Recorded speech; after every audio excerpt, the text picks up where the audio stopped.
I believe, if I've got my numbers right, is actually the 17th time we've done this. The event was started in the early 90s and it grew in popularity as a way to acknowledge women of color, their contributions, and more broadly just to bring everybody together to celebrate diversity and to sort of unite under the concept of diversity and inclusion. So it grew and it grew, and then it went on a little hiatus, and then in 2001 the Women's Center brought it back, and we've been doing it every year ever since. And we do it around this time of year, the end of February, early March, as a bridge between Black History Month and Women's History Month. So we're doing it for them. I have to say that we started out as having lunches, lunch during the midday, during the week, and about 4 years ago, we went to dinners because we wanted to do more including students, and we found that they had to attend classes during the day, so it made it harder for them to be able to stay for a 2-hour lunch. So now we have a dinner, and we have much more student participation. I think one of the things that's changed over the years, or that we've been very conscious about, is making sure that women of color is really a very broad concept, and so that we sort of, if you will, rotate through different categories. Focus this year is on Latinas.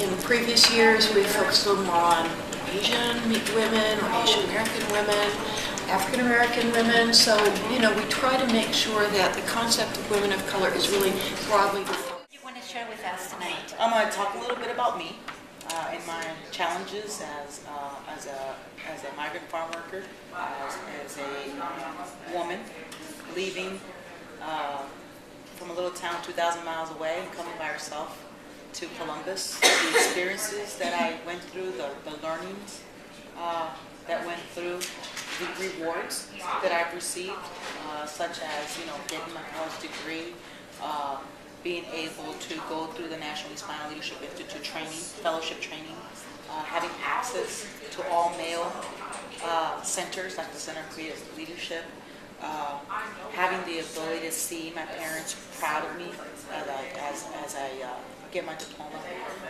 seeing my nieces and having that appreciation, being their role model so that they can see. A lot of times I bring them so they can hear me talk, so they can hear, hey, you're not that far away.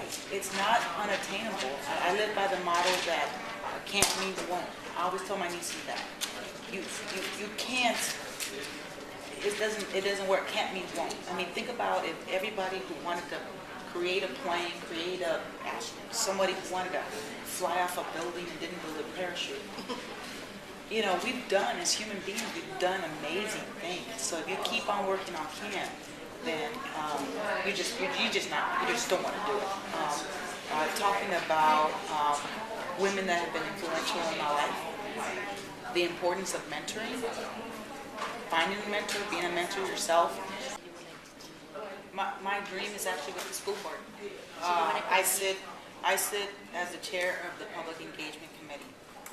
I, along with the people on the committee, would love to see a community, because having 21 high schools, having kids going from east side to west side, you lose a little bit of that neighborhood school. So we're working to look at how do we build kind of virtual communities. How do we've developed, Dr. Harris's team has developed feeder patterns. So each high school has the same kid from kindergarten up to high school. Obviously some will move depending on maybe change interest or if they move, but they establish these feeder patterns. And what I'd like to do is then create a community where everybody feels comfortable to come and talk to every teacher, so that by the time that Maria goes from 2nd grade to 7th grade, that 7th grade teacher and principal are ready for Maria, because they can see what Maria has been doing every year.